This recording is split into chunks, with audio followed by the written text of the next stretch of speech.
Welcome back to part 2 of NUFC Matters with me, Steve Wraith, and Steve Hastie and Neil Mitchell. Right, lads, when we finished the first half, we were talking about Mr. Maurice and his latest bid for Newcastle United. Neil, you mentioned that there's definitely been a change in atmosphere, and it's something that I've picked up on this week in particular with certain well-known journalists, you know, changing their tact on social media. Some of them seem a lot more positive about the whole takeover by the Saudis. You know, has that come, do you think, because of, you know, the WTO findings? It's difficult to know, mate. The WTO findings, there still seems to be 3 interpretations of them. A Qatari interpretation, a pure Saudi interpretation, and something in the middle. That's probably the real thing. But it is interesting to see who's jumped which way. When the WTO stuff was released, you noticed BBC, Sky in particular, jumped on whatever the Qatari release that came with it was, and then suddenly had to backtrack and pulled tweets and pulled stories, and suddenly changed the tone of it significantly. Yeah. I don't find that coincidental, because I understand that being have been lobbying broadcast partners as well, not just the Premier League, but people like Sky Sports, people like BBC, who are broadcast partners with the Premier League. Because to be fair, let's get it out there. Piracy's a big deal. Yeah. People are losing money. People are losing jobs at the minute. beIN have just released another 100 journalists. So it's a big deal, and we've got to be upfront and frank about it. So it was clear to see that there was a tone that had come from that, and then it's just sort of simmered right down, because people are looking at that report and actually saying, do you know what, that doesn't mention Newcastle United, it doesn't mention the takeover, it doesn't have any relation to what's going on, and BO's been shut down for over a year, and. You know, so I think that's probably part of it. I do believe the Premier League leak like a sieve. I do believe the Premier League have ways to get stuff to journalists. I know BZG got quite upset about a journalist who got hold of stuff, and I know who they blame for it. And I think who they're blaming is wrong. I think it's Premier League, somebody in the Premier League. When I do some digging, I think, yeah, that came from the Premier League, me. But I might be wrong on that. Apologies if you can hear the dogs howling. The 2 of the dogs howl along to the call to pray. So if there's a bit of commotion in the background, we always get some kind of noise. Honestly, we must be the least popular house with our bloody neighbours. Every time the ad hand goes off, 2 of the bloody dogs start howling along with it. We love it. Anyway, crazy. So you know, you've seen a big shift also, though. If you look at what, let's talk about Richard Keys, our gorilla glove. He was firstly railing against the takeover. Then recently he changed his tune to questioning what the restart was all about, and shouldn't we be putting the money into hospitals and schools? Why? We're being expecting a big fat check back if the league went null and void. But what's the motivation for that? I don't understand it. And then if you watched his coverage, I watched the first game, the Aston Villa Sheffield United game, which was obviously highlighted by that farce of a VAR goal that should have been, which I suspect they might give the answer to in 11 weeks if there's anything by the Premier League to go by. Before the coverage, the hour before that coverage, he did a bit with BA's lawyer about the WTO, which was the pure Qatari slant on the report. Yeah. But then he spent the entire 25 minutes to the lead up to the game criticising Sky. Didn't name them, but that's who he was criticising for running the artificial crowd commentary, having a go at other broadcast partners. You know, he was lashing out at anybody. He was being cynical. He was being cynical about the Premier League and the rules, about players spitting, and about, you know, all the things that we've talked about it. Some of it is a nonsense. So let's be honest about it. But the way he was doing it was quite sort of bitter. Yeah. So what's brought that sea change as well? So there's all sorts you could pick on through the media about stuff that's changed. But there's definitely a mood change. There's 100% there's a mood change. And then today even there's tweets from certain journalists who are now saying, aye, yeah, I might be wrong. So let's see. Bit of backtracking, Steve Hastie. Definitely, and you know what? But it's also moved on as well. The argument with has moved on.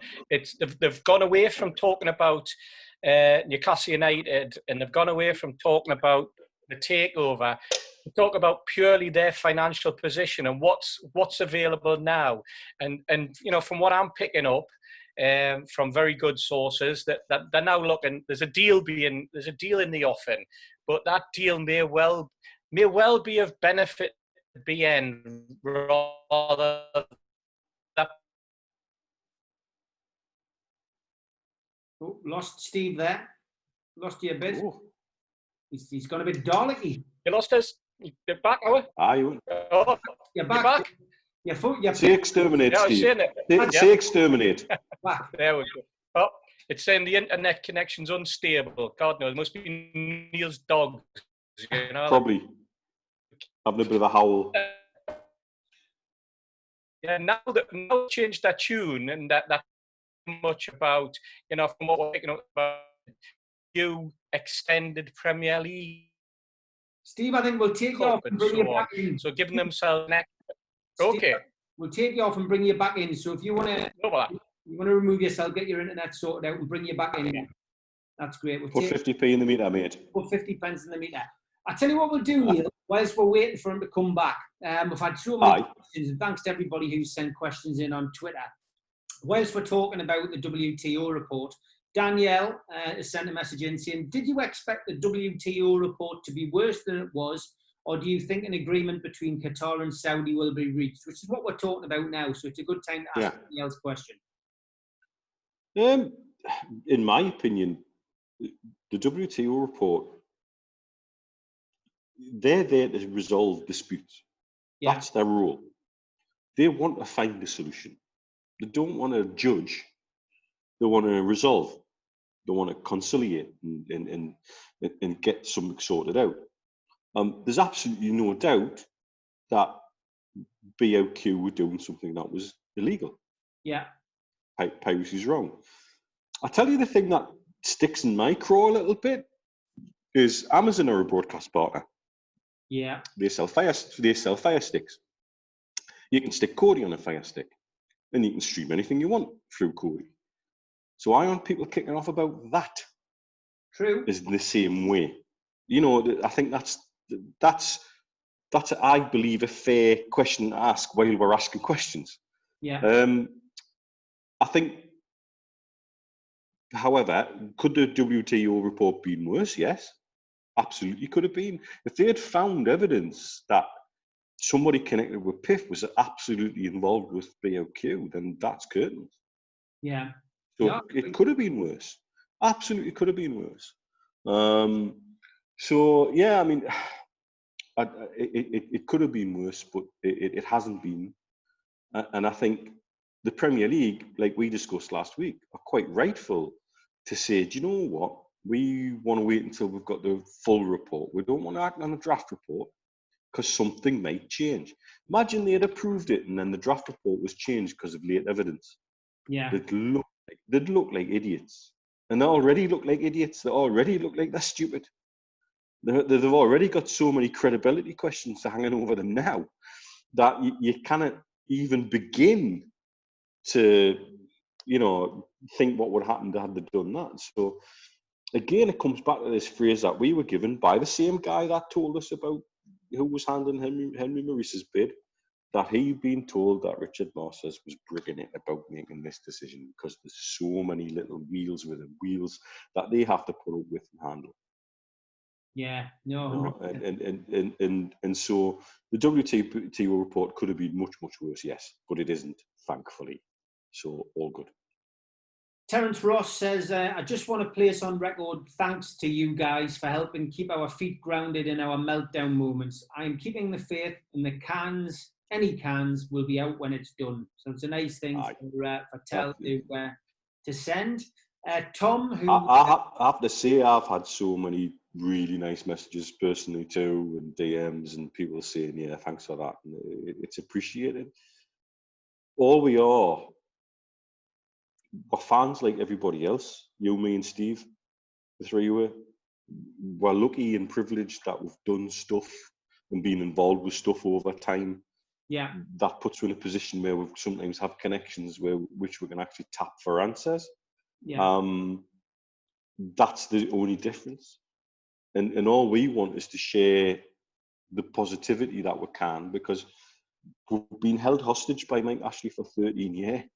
We've become a negative mindset. So there's no surprise that the default setting is to question stuff. I'm going to have to put the lights on in here. The sun's going to do them quick. Come with me while I put the lights on.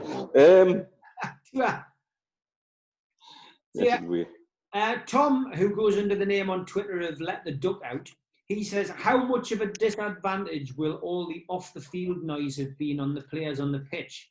Also, out of the youngsters just promoted, who has the best chance at making it for us, in your opinion? So, two-part question.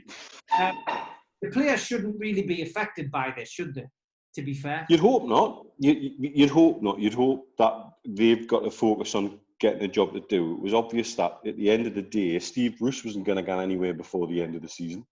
Yeah. So the players weren't going to go anywhere before the end of the season because there's no transfer window. So the mission's still the same. See it out. Get it done. So that should be enough to reconcile that. Yeah. So you would hope it's not that much of a distraction. Yeah. It shouldn't. If they're professionals, it shouldn't be. I would say. You know what my opinion about professionals and footballers are. The word professional sometimes sticks in my craw to use with some of them, but they're not all Nile Ranger, thankfully. Steve Bruce certainly doesn't seem to have let it get to him, and I think, like most people, he's just happy that football is back in some shape or form. Of course, he's not happy that supporters aren't there. I mean, that's the message that Pep Guardiola looked completely bored stiff the other night. He just says it's not the same without supporters, and Steve Bruce is the same message out. But yeah, I think I don't think that they're going to let it get to them. I certainly don't. I think it's they get paid for doing the job, and I'm sure they will. Chris Carr on Twitter says, once the takeover is done, do you think we should chip in for a flight for Mitch and have one big monumental piss up in the freshly named Shearer's bar? Would you come over? I'd be delighted to. However, at the minute, on the UAE's government's travel database, the UK is viewed as high risk, and I would not be allowed to travel to the UK at the moment. Would you believe? Oh, yeah.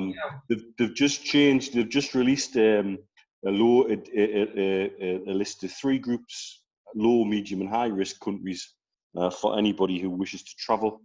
And you have to register with the UAE government as a resident if you wish to travel. And so you've got to abide with all the quarantine rules and tell them where you're going. You're not allowed to go on to another destination from that country. And then when you come back, you've got to do 14 days of quarantine. And the high-risk countries you're not allowed to travel to at the minute. The UK is on the high risk at the minute, which is ridiculous, which just says it all, really, at the minute. It's I have to say, the UAE, I've got to take time to mention this. Yeah. The UAE government have been all over this so hard. And I mean, we've talked about when I was in lockdown proper, Abu Dhabi at the minute is still in lockdown, where you've got to apply for a permit to do anything. They've been really, really on the ball here about all of this. So, from a COVID point of view, I couldn't feel safer, and I'm happy my family have been safe in Ras Al Khaimah. Yeah, it's been a pain in the arse that I've been stuck in Dubai for 6 weeks at one stage when they were here in Iraq and I couldn't see them. But the whole point was they were safe and I was safe, and that's all that mattered. Yeah, cool. And so a reverse thanks to everybody out there who's kept me sane. When I was in quarantine for 2 bloody weeks and I couldn't do anything, go out the flat, nothing. I could sit on my balcony, I could go in my bedroom, I could go to the kitchen, and that was it. Everything was being delivered. You lot have kept me sane. The one thing about the takeover is I've had plenty to talk about and plenty to talk to people about, so it's kept me going too. You know, it works two ways. Oh, yeah, of course it does. Yeah, Tom's other question, his second part of his question, we didn't answer that. And he said, just out of the youngsters who've been promoted into the first team squad, who has the best chance of making it? I mean, Don Ball, as I talked about him last week, didn't we? He seems to be the main favourite at the moment, doesn't he? Yeah, he does. Look, I'd be delighted to see we produce individuals. I know they're talking up Jamie Sterry as well at the moment, and that's... It would be lovely to see a regular inclusion of youngsters that could be blooded in the way the Longstaffs have been, because that's the way Man United used to do it. If you remember, you know, when they had that Fergie's Babes, you know, the Beckham schools and the Nevilles and all of that gigs, they were brought through by being sent out on loan to Preston, sent out on loan to here. They did the hard yards first and then got them back in, and they weren't frightened to put them into the squad. We are frightened to put young players into that position. Now, whether some of that's historical because the pressure, that black and white shirt weighs heavy sometimes on a Geordie's back. And it does, you know, not everybody can carry it the way Andy Carroll did. Not everybody can carry it the way Sean Longstaff has. There's plenty of young lads from the region who've been thrust into the team and not actually then produced. Talking to my mate Tony Lomer about that, you know, it's still the second youngest scorer at Newcastle United. You know, I'm standing on the Gallowgate watching a lad I went to school with put the bloody ball in the back of the net, and that was just, in some ways, mind-blowing and amazing. But then all of a sudden, the Chronicle are saying he's the next Jackie Milburn, and suddenly that shirt weighs very heavy. Yeah. And so it would be nice to blood youngsters in a way without that pressure. And I think the modern game, where it's more of a squad game and you can introduce them in clever ways, in sensible ways, is a great way to bring young lads through. So Barlas is definitely the one that everybody seems to be talking about. But I have a fancy Jamie Sterry might be able to be the one that sneaks in. Colin Wilson says, when the takeover is announced, fans will inevitably swarm to the ground. The cameras will be there from all over the world. I just hope they show some common sense, social distancing. Otherwise, as a club, we will get slated even more. Thoughts on that? I mean, I've got to be honest. We can't win, can we? Watching the other games, Neil, though, I don't think our fans will. I think most people will abide by the rules. You know what I mean? I think if we had a big game, I don't know, like say if we were playing a local derby or Newcastle were for the league, I think there would be the temptation by some to go up to the ground. But you know, what is the point? Do you know what I mean? There is no. There isn't, but I get it, and I get the fear of that. I get the Premier League have sort of expanded on that about certain games where they've talked about potentially moving them because they're worried about fans congregating, which I get it, I understand it. Man, we filled the whole bloody stand when we signed Michael Owen, you know. So they look at stuff like that and go, "Ooh, hang on," which totally understand it. I'd like to think everybody's got so many cans inside them that they can't get out the bloody door because they cannot walk. So that would be good. I think as a fan base, we're not given the credit. We're not given the credit where it should be due. And I've said this before, and I'll keep saying it. I was amazed as I got to learn more about the fan base doing stuff in the early days of NUFC, NUS2. The depth of knowledge, the passion, and the absolute deep understanding, not just in Newcastle United, but with the game of football, that our fan base has. We're hung out to dry by lazy stereotypes. Yeah. You know, over-expectant Geordies who demand this and demand that. We demand nothing. We demand nothing other than passion and pride for the shirt that we would have if it was hanging on my or back. That's it. Everything else is not a demand. And so I think we're sensible enough in numbers. Yeah, you'll get some numpties. Every fan base has a numpty or two. I actually think our fan base is quite good at self-policing, to be fair, Steve. Yeah, the amount of backsides I've seen kicked by people just sorting numpties out over time is plenty enough for me to know we can self-police quite well. Thank you very much. And I think people there'll be relief once it's done. there'll be relief. There'll be blessed. Hey, hello, Steve. There'll be blessed relief once it's done. Yeah. Will that translate into thousands of people gathering around St James's Park to do something stupid on Saudi telly? Nah, I don't think so. Welcome back, Steve. Steve Randy's back in the room. Steve Ramsey has said, assuming the takeover happens and gambling is illegal in Saudi, would it be a good time for the club to seek non-gambling sponsorship and address the near normalisation of gambling in football? Good question. And I think the straightforward answer is probably yes, because I think it's probably coming anyway. There's been clamour for a couple of years now, hasn't there? And it's politicians as well. And this is a great opportunity with new owners and new brush sweeps clean and taking a totally different direction and probably making a statement as well. So yeah, I think it probably is a good time. Probably is a very, very good opportunity. I'm not sure how long Funny 88 still have as sponsors, but there again, those type of things aren't a problem. I remember Virgin Money being dropped well ahead of their particular sponsorship that they had on the shirts as well. People can be bought out, and people can be bought out fairly reasonably at a reasonable price when they know that something's going to happen anyway. So rather than wait for the legislation, sometimes people can jump before they're pushed. Yeah. Look, can I add something to that? I know Steve. Steve's a good man and a very brave man. Steve had a gambling problem and he lost everything because of that gambling problem. And he spoke openly about everything that he'd done and that he's not very proud of to try and fund that gambling habit. Steve now helps other addicts and tries to, help people not go down the path he's gone down.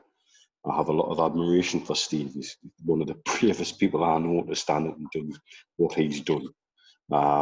He and I go back a long way to the days of internet forums in a place called Skunkers. That makes Twitter look like a playground, to be fair. I had some fans on there as well. Oh, you did, yes. Jesus, honestly, man. And so I'm actually quite proud to say that I know Steve, and he does a lot of good work now, and I hope he keeps doing that good work because to be as open as he has been about something so stigmatic is exceptional, and I would support anything that he does and says, and certainly getting gambling sites out of football. It's quite ironic how many are involved now, and yet they'll twist about Saudi Arabian involvement in football. Exactly. The hypocrisy is there to be seen for all, But yeah, I've got a lot of time for Steve. He's a very good man, who is the classic example of walk a mile in somebody's shoes before you make any judgments. He's just a really good lad. Well said, mate. Well said. Good news, lad. Leroy Sané has refused to sign a new contract at.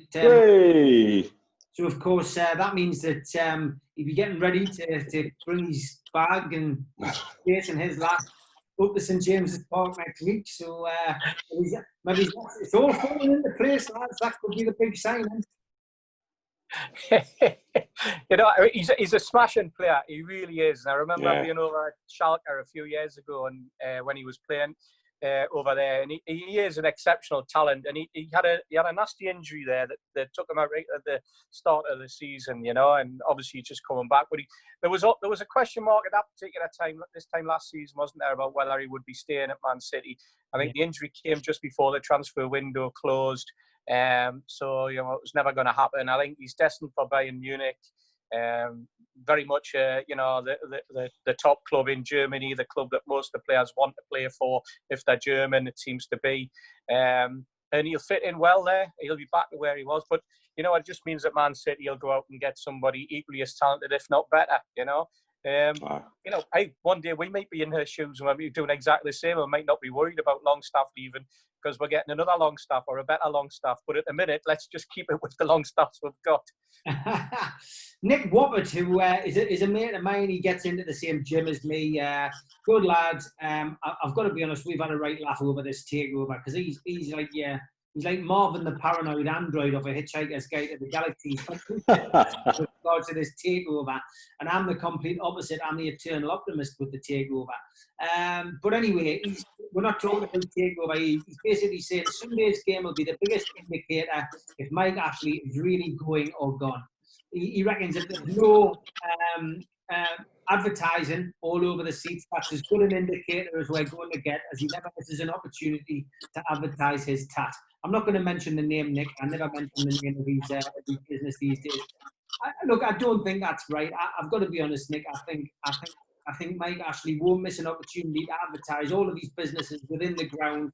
You know, he might have gone and he might have put the keys through the door, but I genuinely do think that we'll still see his advertising in the ground on Sunday. I'm not sure what you guys think. But when I was told by a patient of mine out here who's a former board member of Sports Direct, and I had a long chat with him over a couple of beers afterwards. When I made it obvious that I knew a lot more things than he realised that I knew, and that loosened his tongue a little bit. The phrase he kept using was "Mike's not the football," and because of that, his relationship with Newcastle United has become a vehicle that advertise his businesses as much as possible. He won't miss a trick. You're absolutely right, Steve. He won't miss a trick. And so if we can have, he could have every country's Sports Direct website listed on every other seat to press it as much as you can every time you see camera pan around the ground. He probably would do that. But that's some of what makes him the businessman he is. He's ruthless. He doesn't care. Doesn't care. You know, all of this. Doesn't care. Really doesn't care. And so he'll do whatever he wants. Exactly. While it's still his club, he'll do whatever he wants. But I actually think at the moment, I don't know whether Steve agrees with us, I think he has washed his hands of it. That seems to be the phrase that so many people connected to him at the moment are using. He's washed his hands of it. Do you expect to see the advertising in the ground on Sunday, Steve? I do. Yeah, you know what? I know that there's going to be a banner or a couple of banners to do with the foundation, to do with the charities, so Bobby Robson perhaps, and the fans food bank. I don't know what else is going to be there. I'm actually more interested in the pipe music. I'm wondering whether Sky will really, really go authentic on the pipe crowd music and the pipe noise, and whether we genuinely will get get out of our club, Mike Ashley chanted, for 90 minutes, get out of our club, you fat whatever. Will Sky go authentic like that? I wonder. It'd be very interesting, I mean, we can't have the chant, we want our money back, although quite frankly we're not getting our money back in terms of season tickets yet, judging by the hoops that you're going to have to jump to get that. You're going to have to claim your own money back apparently on your season ticket or on the tickets you bought, and then I think we're getting next season's back on the tick. I think is probably the phrase to use, because as you miss a game, you'll get a refund. As you miss a game, you'll get a refund. That seems to be what people are reading into, and it's crazy. But let's see what we end up with. Only Newcastle United make something as simple as that difficult. Yeah. Yes. Yeah. Unbelievable. Yeah. Unbelievable. And it is crazy. I saw the story yesterday, and I just saw the fallout, and I just thought it's the last thing we need, all of this. But also, Steve, though, this is reflective of the ghost ship that he runs. Yeah. He's run the club as a ghost ship for at least the last 10 years. The amount of staff in certain places, if you compare with other clubs, I have to say, even when they were in the Championship, even compared to Sunderland, they had more people in certain departments than we had in the Premiership. Yeah. That's only changed since they've gone in the real shit. True. But that's ridiculous. As a Premier League club, we were being run as a League One outfit. I'll tell you another one though, Neil. I'll tell you why. I mean, why the announcement was made about ticketing as it was, and this is my opinion. The announcement was made in midweek because probably later on today and tomorrow there'll be pleas made to supporters not to turn up at St James's Park on Sunday, not to go into town, because they're worried about themselves being fined by the Premier League if there's crowds of people there. And so cynically, they've gone out. They need to get that message out to her. And how can they get the message out when they've been totally dumbstruck and totally had their tongues cut out for the last 9 or 12 weeks with staff on furlough? And then all of a sudden, they expect us to listen to what they've got to say about something that benefits them. So they had to make some sort of announcement. And I'm being cynical. I know some might say I'm being cynical, but I think that cynicism is also guarded by a certain sort of common sense approach to what actually happens at this football club at times, and the way that we're supporters are treated. And it's like a setup, really. It's like a setup, you know. And you'll see it over the next couple of days. Don't turn up the ground. Don't turn up the ground. Quite rightly, by the way. We don't want people outside St James's Park. You know, we don't need that. People don't need to be there. They need to be at home watching the game on telly. You know, that's what everybody needs to be doing. But that football club of ours wanting to make that statement, and they're thinking, well, we'll tell them this first, you know, because quite frankly, because of the total ineptitude of being able to communicate with the supporters, not just over the last 9 weeks that we've had this lockdown, but all the way back, their attitude to communication. That's the ridiculous part of it all. Yeah, no, 100% agree. I mean, rant over. no, we were talking about that when you lost your signal earlier on, just about you would think fans will turn up at the ground, and you know, obviously, you know, bit of concern about it. I can't see it. I think if there'd been a Newcastle versus Sunderland FA Cup quarter final, or Newcastle were, you know, neck and neck with Liverpool to win the league title, I think we would have an issue. But I think because we are where we're at, you know, at the mid-table at the moment, but still potentially in a relegation battle. You know, I can't even see the FA Cup quarter-final attracting anybody up to the ground. You might get the casual person who decides to go out for a walk around that time, go around the ground, but I don't think there's no interest. You know what I mean? There's no interest in it. But you never know. And as you say, I do believe you're right. They'll want people to come out and put that message across. You know, don't go up to the ground. That's what they want. Definitely, 100%. So we've got another six minutes before the end of this half. So we'll take this question, which should take at the end of this half, is Jason and Nick, Michael Dolphin, Jason 756, both ask, what would your starting 11s be for Sunday's match? And Jason says, what 5 subs would you have? I'll start with you first, Neil. What would your starting 11 be? Right. Dubravka's fit, so he's got to be between the sticks. Yeah.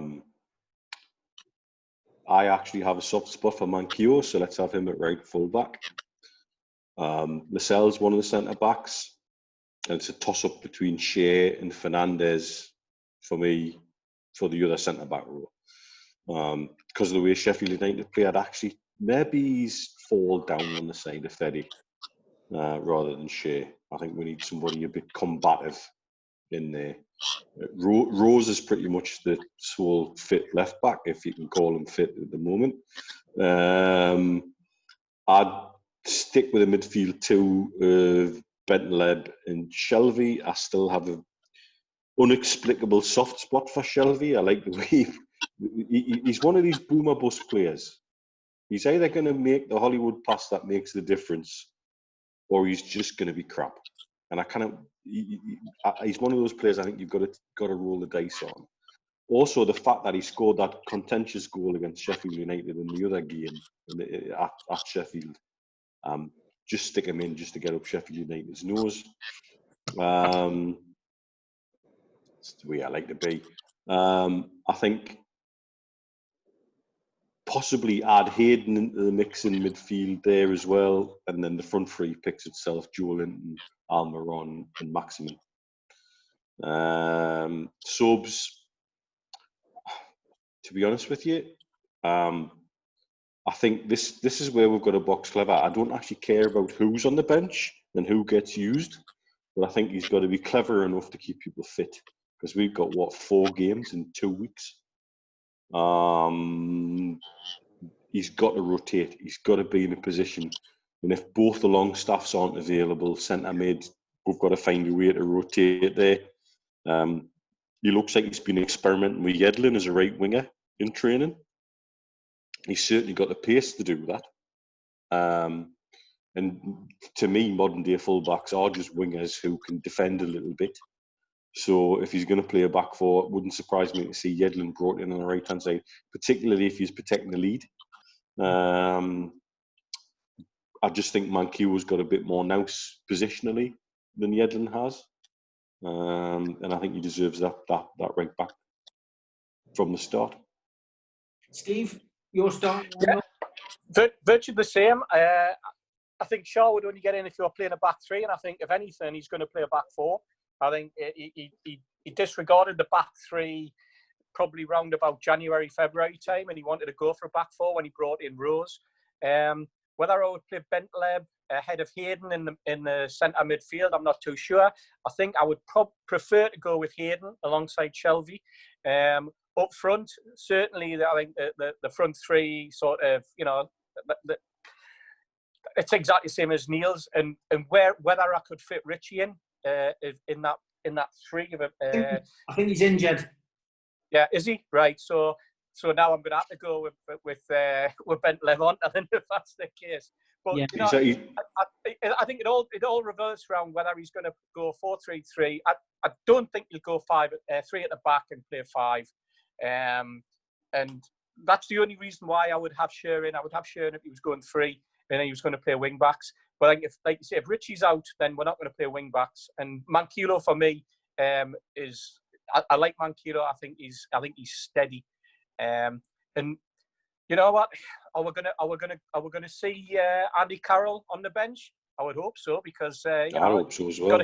Got to justify his existence, if nothing else. I would start Andy Carroll ahead of Joe Linton. I mean, there's none of this. Andy Carroll's going to get the crowd up for it. That's academic at the minute because there's no crowd. So if Andy Carroll's fit, then he should start for me.